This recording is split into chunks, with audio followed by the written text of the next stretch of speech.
Once upon a midnight dreary, while I pondered weak and weary over many a quaint and curious volume of forgotten lore, while I nodded, nearly napping, suddenly there came a tapping, as of someone gently rapping at my chamber door. "'Tis some visitor," I muttered, tapping at my chamber door, only this, and nothing more. How distinctly I remember it was in the bleak December, and each separate dying ember wrought its ghost upon the floor. Eagerly I wished the morrow, vainly I had sought to borrow from my books surcease of sorrow, for the lost Lenore, for the rare and radiant maiden whom the angels name Lenore, nameless here forevermore. And their silken, sad, uncertain rustling of each purple curtain thrilled me, filled me with fantastic terrors never felt before, so that now, to still the beating of my heart, I stood repeating, "'Tis some visitor entreating entrance at my chamber door. 'Tis some late visitor entreating entrance at my chamber door. This it is, and nothing more." Presently my soul grew stronger, hesitating then no longer. "Sir," said I, "or madam, truly your forgiveness I implore, but the fact is I was napping, and so gently you came rapping, and so faintly you came tapping at my chamber door, that I scarce was sure I heard you. Here I opened wide the door, darkness there, and nothing more. Deep into that darkness peering, long I stood there wondering, fearing, doubting, dreaming dreams no mortal ever dared to dream before. But the silence was unbroken, and the stillness gave no token, and the only word there spoken was the whispered word, "Lenore." This I whispered, and an echoed murmured back the word, "Lenore." Merely this, and nothing more. Back into the chamber turning, all my soul within me burning, soon again I heard it tapping somewhat louder than before. "Surely," said I, "surely this is something at my window lattice. Let me see then what thereat is, and this mystery explore. Let my heart be still a moment, and this mystery explore. 'Tis the wind and nothing more." Open here I flung the shutter, when with many a flirt and flutter in there stepped a stately raven of the saintly days of yore.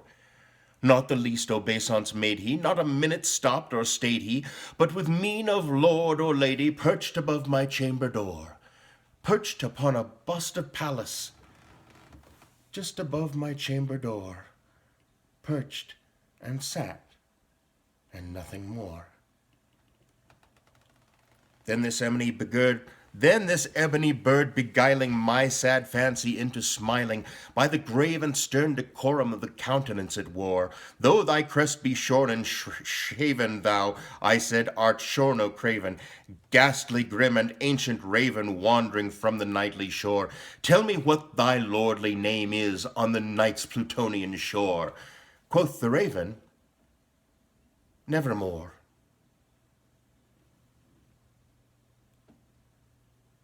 Much I marveled this ungainly fowl to hear discourse so plainly, though its answer little meaning, little relevancy bore, for we cannot help agreeing that no living human being ever yet was blessed with seeing bird above his chamber door, bird or beast upon the sculpted bust above his chamber door, with such a name as Nevermore.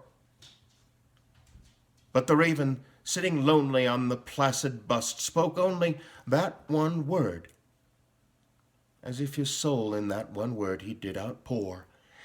Nothing farther than he uttered, not a feather than he fluttered, till I scarcely more than muttered, "Other friends have flown before, on the morrow he will leave me, as my hopes have flown before."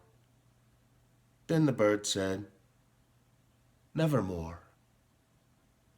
Startled at the stillness broken by reply so aptly spoken, doubtless, said I, What it mutters is its only stock and store, caught from some unhappy master whom unmerciful disaster followed fast and followed faster, till his songs one burden bore, till the dirges of his hope that melancholy burden bore of never, nevermore. But the raven still beguiling all my fancy into smiling, straight I wheeled a cushioned seat in front of bird and bust and door.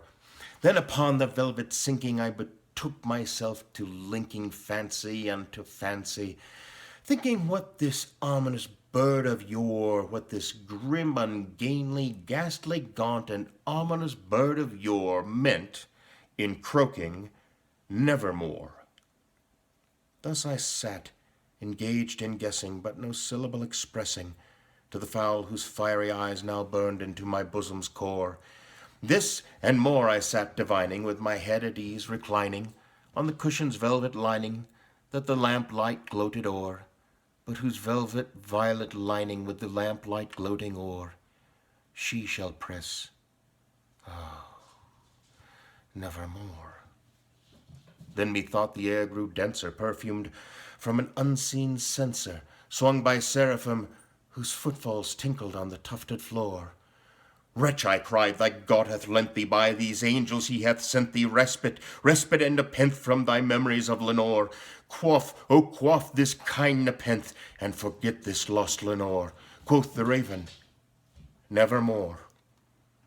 Prophet, said I, thing of evil, prophet still, if bird or devil, whether tempter sent or whether tempest tossed thee here ashore, desolate yet all undaunted, on this desert land enchanted, on this home by horror haunted, tell me, truly I implore, is there balm in Gilead?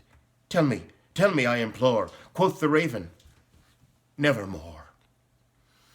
Prophet, said I, thing of evil, prophet still, if bird or devil, by that heaven that bends above us, by that God we both adore, till this soul with sorrow laden, if within the distant Aidenn, it shall clasp a sainted maiden, whom the angels name Lenore. Clasp a rare and radiant maiden, whom the angels name Lenore. Quoth the raven, nevermore. Be that word our sign of parting, bird or fiend, I shrieked up starting, get thee back into the tempest and the night's Plutonian shore. Leave no black plume as a token of that lie thy soul hath spoken. Leave my loneliness unbroken, quit the bust above my door. Take thy beak from out my heart, and take thy form from off my door. Quoth the raven, nevermore. And the raven, never flitting, still is sitting on the pallid bust of Pallas just above my chamber door. And his eyes have all the seeming of a demon's that is dreaming, and the lamplight o'er him streaming throws his shadow on the floor. And my soul from out that shadow that lies floating on the floor shall be lifted nevermore.